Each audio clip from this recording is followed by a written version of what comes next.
আল্লাহ বলছেন, ও কুমিল্লার মানুষ, ও আড়াইওনার মানুষ, মন দিয়ে শুনো। তোমরা জানতে চাও কেন মানুষ বানিয়েছি? ইয়া আইয়ুহান নাস, হে মানুষেরা, আমরা ডাক দিছে। সুবহানাল্লাহ বলবেন না? আমরা যারা জানতে চাও কেন মানুষ বানিয়েছি, ও মানুষেরা, আমরা বলি জি আল্লাহ। কয় অবুদু, তোমরা ইবাদত করো। সুবহানাল্লাহ কয় না? কে কয়? কাদেরকে কয়? আমাদেরকে কয়। ইয়া আইয়ুহান নাস, হে মানুষেরা, অবুদু, তোমরা ইবাদত করো। আমরা বলি আল্লাহ কার ইবাদত করব? কয় রাব্বাকুম, তোমাদের যিনি রব। আমি বলি রব কে?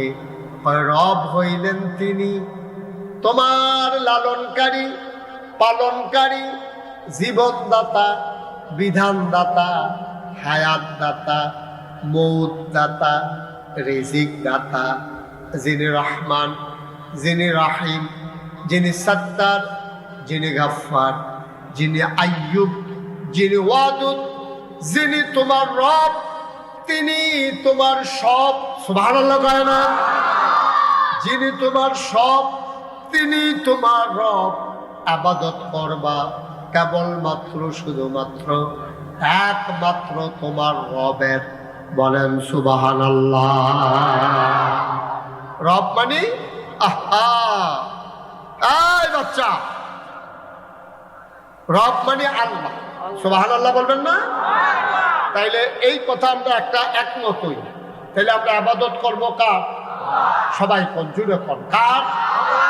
কেবলমাত্র, একমাত্র, শুধুমাত্র। তাইলে বুঝা গেল এই আমাদেরকে বানিয়েছেন কে? তাহলে আমরা ইবাদত করব কার? সহজ। তাইলে এতক্ষণ আমি যে জিজ্ঞাসতাম আল্লাহ আমরা কে রে বানাইছে, জবাব পাইয়ে গেছি। আমরা জবাব পাইলে জবাব আমরা পেয়ে গেছি। আমাদেরকে আল্লাহ বানাইছে আল্লাহর ইবাদত করার জন্য। এখন যেই আল্লাহ আমরারে বানাইলো ইবাদত করার জন্য, এখন এই আল্লাহরে ফালাইয়া আমরা যদি অন্যের ইবাদত করি, তাহলে এটা কি এই ইনসাফ হয় না বেইনসাফি হয়? এটা কি ন্যায় হয় না অন্যায় হয়? আমরা তো শুধু সব অন্যায় করতে আছি। আমরা তারা দিয়ে মাজারও গিয়া সাজদা দেয়, ঠিক কিনা কও? ফিরের ভাও গিয়া সাজদা দেয়, ফিরের ভাও সুমায়, বুইড়া গুল সুয়, গোসলের পানি খায়। লাভ হইল কি? তো কত হইল কি? তা আমরা করলাম কিটা? কত হইল ইবাদত করুন কা? তো মাজারে গিয়া সাজদা দেওয়া যাইবনি? ফিরের ভাও সাজদা দেওয়া যাইবনি? ফিরের বুইড়া গুল সুয়ন যাইবনি? গোসলের পানি খাওয়ন যাইবনি? কথা যেন মনে থাকে, আর যেন কোনোদিন এই ব্যাপারে ওয়াজ করন না লাগে। আমরা ইবাদত করাম কা? যায় করাম। আমরা তো সবাই ফেলে কেন ঝামেলা তো আমরা এর ভিতরে দিয়ে যায় করবে। কার ইবাদত করবে? কেরে কেরে আল্লাহর ইবাদত করতাম কেরে? এই জন্য ইবাদত করবা আল্লাযী খালাকাকুম, কারণ তিনি তোমাদেরকে সৃষ্টি করেছেন। সুবহানাল্লাহ বলবেন না? সৃষ্টি যার, ইবাদত চলবে তার, কারণ তিনি সৃষ্টি করেছেন, এই কপাল বানিয়েছেন। আমার আল্লাহ, সাজদা দেব আমরা আল্লাহরে।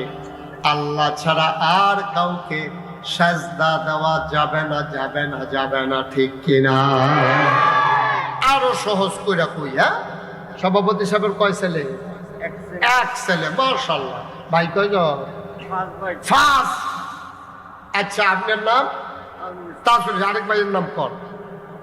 আপনার আরেকটা ভাই? নুরুল ইসলাম। আচ্ছা, তাজু আর নুরু, তারা দুই ভাই। তারা দুই ভাই আপনার আড়াইওরা মুড়ো বইয়া বইয়া গাইয়ের দুধের চা খাইতে আছে। এমন টাইম এবার যে ফুট একজন, কি নাম না? জাবেদে। তে আইসে চিটাগাং থেকে। উদাহরণ তে আইসে করতে চিটাগাঙ্গের তাইয়াতে মুড়ো নাইবা দেহে তার আব্বা তাজুল ইসলাম, তার চাচা নুরুল ইসলাম বইয়া বইয়া চা খাইতে আছে। কথা খেয়াল করে বললাম, শিওর কথা। তো এই জাবেদে আগে সেটা নাই না, চা স্টলতে ও মনে করছে শীতকাল্লা রাত চিটাগাংতে আইসে আতফাউনি শর্ত হইয়া রয়েছে, কুদুর চা খাইয়ে বাজ যায়। তে চা স্টল দিয়া দেহে তার আব্বাই আর চাচাই বইয়া বইয়া চা খায়। তে করছে কি তার ঢুকেছিরা তার আব্বারে দেখকেও না দেখিয়া তার চাচা নুরুল ইসলামের কাছে গিয়া কয়, আসসালামু আলাইকুম আব্বা, কেমন আছেন? আব্বা ডাকছে কারে? ফুৎকা তাজুল ইসলামে। ফুৎকা আব্বারে খেলাইছে কারে? নুরুল ইসলাম। দোহানটা ভর্তি মানুষ, এখন আমরা সকলে চিনে না, সকলে সকলে আইস গেলেছে। কি হত আছে তোমার ফুতে দিন নুরুর আব্বারে খেলাইছে? এখন তাজুল ইসলাম দিয়া কি ইজ্জত হইছে না শরম পাইছে? এবার শরম পাইয়া মাথাটা নোয়াইয়া আস্তে করে বড় গিয়া বইয়া চোখের পানি দিছাড়া দিছে। এবার আর ওয়াইফ আইয়া সেটা কয়, কি তা কান্দেন কেড়ে? কয়, কান্দি কি, আমি কি মরি না কেড়ে? আমি কয়, কি তো হয়েছে? কয়, আমরা এই জামিটা তে দি ইয়া নুরুর আব্বারে কেমন হয়েছে? দোহানটা ভর্তি মানুষ সকলে আইস দিয়া লাইছে। এবার আইয়া রাসদ কথা আমরা আইয়া পড়ছি। তারা আফন দুই ভাই, তাজু মিয়া নুরু মিয়া আফন দুই ভাই, বাপ একজন মাও একজন, চাচা তো বাপের মতোই। এই বাপেরে ফালাইয়া চাচারে আব্বা ডাকলে যদি তাজু মিয়ার এমন লাগে যে আল্লাহ তোমারে বানাইলো, যে আল্লাহ তোমারে খাওয়াইলো, যে আল্লাহ তোমারে সব দিল, এই আল্লাহরে ফালাইয়া মাজারে গিয়া যখন সাজদা দাও আল্লাহর কলজা ফাইটা যায়, ঠিক কিনা? হিসাবের কথা। তাজু মিয়ার ফুতে নুরুল ইসলাম রে আব্বা ডাকলে তাজু মিয়ার গাল বাইয়া বাইয়া পানি পড়ে, এত কষ্ট পায়। তাইলে আবার বলো, আবার বানাইছে কারায়? খাওয়ায় কে? আকাশ দিছে কে? জমিন দিছে কে? শুধু কি তাই এই পৃথিবীটা যেন নড়ে চড়ে না উঠে, জায়গায় জায়গায় প্যারেক বসাই দিছে।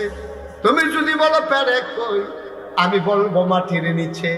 তুমি যদি বলো প্যারেকের মাথা কই, আমি বলবো খাগড়াছড়ি, বান্দরবন, রাঙ্গামাটি, ময়নামতি, ক্যান্টনমেন্ট। ঘুরে ঘুরে দেখো, ওই যে দেখো পাহাড়, কোরআন বলে এইগুলা প্যারেকের মাথা। মুসলমান, সামান্য একটা স্টেজ সাজাইছো, 4টা বাঁশ বসাইছো, ধর্নার বাঁশ দিছো, রশির বাদ দিছো, সামিয়ানা টাঙ্গাইছো, একবার দেখছো নাকি এত বড় একটা আকাশ বানাইলো? আমার আল্লাহ একটাও খুঁটি লাগান নাই, বলো সুবহানাল্লাহ। আকাশ দিল খুঁটি ছাড়া, জমিন দিল সমতল করে, পাহাড় দিল প্যারেকের মাথা করে। শুধু কি তাই, হলুকুলু বেগে বয়ে যাওয়া নদী, নদীর ভিতরে পানি, পানির ভিতরে মাছ, নদীর কিনারে গাছ, গাছের ভিতরে ফুল, ফুলের পরে ফল, নারিকেল গাছের মাথায় ডাব, ডাবের ভিতরে শরবত, আখের ভিতরে রস, সব আমার আল্লাহ দিল। এই আল্লাহরে ফালাইয়া মাজারে গিয়া যখন সাজদা দাও আল্লাহর কলজায় মানে না, ঠিক কিনা? ছোট বড় আমরা যারা এখানে পুরুষ মহিলা যারা শুনতে আছে, সবাই মিলে আজকে মাগরিবের পরে সিদ্ধান্ত হয়েছে, যা হবার তা হয়ে গেছে। আজকে থেকে এই কপাল আল্লাহ ছাড়া আর কাউকে সাজদা দেবে না, ঠিক কিনা? মনে থাকবে ইনশাআল্লাহ। আল্লাহ যেন হেফাজত করে, সবাই কোনা আমিন। তাইলে আমরা দুধ জ্বালাইলাম, আল্লাহ মানুষ বানাইছে কেড়ে আবাদতের লেগে, ঠিক আছে নিও যে এই ব্যাপারে আর কোনো কথা আছে নি? চাইছেন কোরআন শরীফটার ভিতরে ঢুকিয়া আর কোনো কথা টথা আছে? আরো দেখাইয়ালিস। আল্লাহ কয়, ওয়ামা খালাকতুল জিন্না ওয়াল ইনসা ইল্লা লিয়াবুদুন। মানুষ বানানোর কোনো দরকার ছিল না, জিন বানানোর কোনো দরকার ছিল না। মানুষ আর জিন বানানো হয়েছে কেবলমাত্র, শুধুমাত্র, একমাত্র আল্লাহর ইবাদতের জন্য, বলো সুবহানাল্লাহ। আচ্ছা, এটা কি আমরা সবাই একমত হইয়া সারছি নিও? আল্লাহ আপনারা বানাইছে গেরে। আচ্ছা, ইবাদত আমরা করলাম, হ্যাঁ, ইবাদত কবুল হওয়ার দরকার আছে নাকি নাই? নাকি বলে কবুল হইলো ওরা নাই করতে তাই মেহনত করণ দিয়া কথা না। ভাই সাহেব, ভাত খাইলে যদি ফেটে না পড়ে তাহলে আমি ভাত খাইলাম কি হতাম? হাত ধুইলে যদি ময়লায় দূর না হয় তাইলে আমি হাত ধুবো কেন? গোসল করলে যদি শরীর পাক না হয় তাইলে আমার গোসল করার কি দরকার?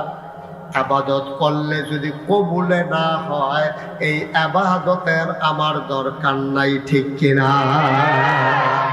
তাইলে 1 নম্বরে সাব্যস্ত হইলে আমরা আবাদত করাম। আমরা কি করা? আবাদত করাম। 2 নম্বরে সাব্যস্ত হইলো আবাদত যায় করা, এটা কবুল হওয়ার লাগবো। কিতাবও পাওয়া যায় আবাদত কবুল হওয়ার জন্য শর্ত হইল 3টা। কয়টা? কথা কয় না সবাই? কয়টা? এই আবাদত কবুল হওয়ার জন্য শর্ত করা কইছে কইছে, আমি সাক্ষী। হ্যাঁ, আমরা আত্মীয়। মারহাবা কয়টা দাও? আপনি কইতেন না? হ্যাঁ কইছে। তারা আসতে কয়, তারা আসতে, তারা মনে করছে হুজুরে তো জোরে কইলে টেহা পাইবা, আমরা তো আর জোরে কইয়া লাভ নাই, লাগে বেশি জোর দিতে চাই না। মারহাবা কয়টা দাও? এই আবাদত কবুল হওয়ার শর্ত করো কথা কেন? কয়টা? যে কোনো আবাদত করেন এই 3টা জিনিস থাকুন লাগবে, না হইলে আবাদত হইতো না। আবাদত হইতে হইলে 3টা জিনিস থাকতে হইবে আবাদতের ভিতরে। একটা একটা কইলে নিতাম নেই। 1 নম্বরে আবাদত কবুল হওয়ার শর্ত হইল সহি নিয়ত। সহি সহি এটা আবার কি জিনিস? আপনি কিয়ের লেগে নামাজ পড়বেন, এটা কি ঠিকান লাগবো। আপনি কিসের জন্য রোজা রাখবেন, এটা আবার ঠিক করে লন লাগবো। আপনি হজ করবেন কেরে, এটা আপনি জানন লাগবো। ওয়াজ আইছেন কেরে, এটা আপনি বুঝতে শুনে থিতাইয়া আইছেন। আপনি শুনছেন নাগাইছেন ফিসা পাইব, ওয়াজ শুনলে বিলে সোয়াব হয়। কিছু কথা জানন যায়, এর লাগি আপনি ওয়াজ আইছেন। আপনার কোনো কেউ চান্দা দিয়া ওয়াজ আনছে না, টাকা দিয়া ওয়াজে আনে নাই। জনসভাত গেলে মাথা পিছে টেহা পাওয়া যায়। আমরা দেশ জনসভাত লোক নেয় টেহা দিয়া, মিছলু লোক নেয় টেহা দিয়া, আর মাহফিলে লোক নেয় সোয়াব দিয়া, ঠিক কিনা? সবাই আমরা বিশ্বাস করি এই মাহফিলটা তাইলে সোয়াব হইব, গোনা মাফ হইব, কিছু কথা হইনা যাওন যাইব। তাইলে আবাদত কবুল হওয়ার 1 নম্বর শর্ত হইল সহি নিয়ত। আপনি নিয়ত ঠিক করে লওন লাগবো। আপনি যে হজ করবেন, কি এর হজ করবেন এটা আপনি জানন লাগবো। আপনি যে নামাজ পড়বেন, কারণ বাকি নামাজ পড়নের এটা বুঝে হইনা করণ লাগবো। আমি নামাজ পড়াম কেরে, কারণ আল্লাহ কইছে আকিমুস সালাহ ইন্নাস সালাতা তানহা আনিল ফাহশাই ওয়াল মুনকার। আল্লাহ কইছে নামাজ কায়েম করো। আর আল্লাহ হইলো আমার রব, আল্লাহ আমারে বানাইছে। আল্লাহ যেটা কয় আমি শুনন লাগবো।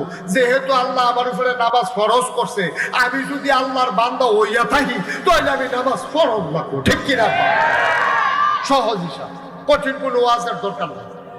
ওখানে আমি হজ করাম গেলে আমার আল্লাহ টাকা পয়সা দিছে, আমার হজ করার সামর্থ্য আছে। আল্লাহ কইছে ওয়ালিল্লাহি আলান নাসি হিজ্জুল বাইতি মান ইসতাতা ইলাইহি সাবিলা। যাদের সামর্থ্য আছে, টাকা পয়সা আছে, তারা শরীরটা ভালো, রাস্তাটা নিরাপদ, তারা হজ করার লাগবে, এটা তোমার উপরে ফরজ। সুবহানাল্লাহ বলেন না? আমি যাকাত দেন গেলে আমার খাইয়া পয়সা মাশাআল্লাহ ভালো টাকা থাকে, এই টাকার একটা অংশ গরিবে পাও না, আমি এটা দেওয়ানে লাগবো, না দিলে গুনাহগার হলাম। আমি মসজিদে যদি টাকা না দিই আমি গুনাহগার হব না। আমি যদি দান সদকা না করি আমি গুনাহগার হব না। দিলে ভালো, না দিলে গুনাহ হবে না। কিন্তু যাকাত এমন একটা জিনিস, এটা না দিলে আপনি গুনাহগার হবেন, কিয়ামতের ময়দানে আপনি আসামি হয়ে যাবেন, ঠিক কিনা? তাহলে হজ করবেন, আল্লাহ ফরজ করছে। নামাজ পড়বেন, আল্লাহ পড়তাম কইছে। যাকাত দিবেন, এটা আমার টাকা পয়সা আছে, আল্লাহ করতাম কইছে, দিতাম কইছে। এরপরে এইভাবে রোজা রাখাম। আচ্ছা